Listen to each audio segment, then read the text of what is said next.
Bani sun tana sake ta saki guda uku ku shaida ‘yan uwa. Ya kake ji dangane da laka ga mai wari?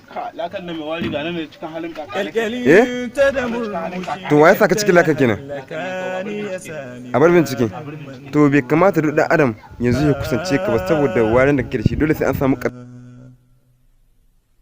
duk abin da nake bida Rabbi duka. Ni abin da gani gare shi. Kada ya kuskura. Din nan zuwa kwana bakwai kai kuskure shi cikin taron jama'a. Rabbana mutuwa rigar da kowa za shi sata da ɗaiɗaya sai mu yi shiri ‘yan uwa. Naga kowa bai shirin turbonta tamkar za a dawwama duniya haba ‘yan uwa. Mu yi shiri domin dirarta da gaskiya. Karkaru da duniya, kuko daɗin dukiya, karkabi son zuciyarka ka zam abincin hawiya,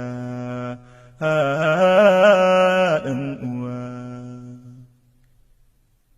Ga mutane nan gaban ka tana ta ɗauka ba ruwanta da mai akwai, koko talaka makamniya.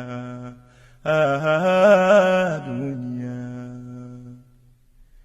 Yau mutum nawa ta daga sama an kasan su a duka faɗin duniya kana su zam tatsuniya.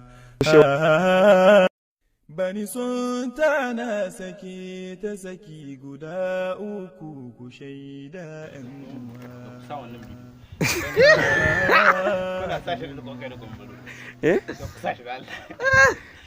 Ƙyalƙyalinta da murmushinta ya hallaka ni ya sani ramen mantuwa a duniya. Duk abin da nake biɗa, Rabbi duka bani shi, dan na bauta ma na kyautata ayyuka domin kaɗai fa a duniya. Yana ma ta matar shi za a maka wanka, ko ka ce mi?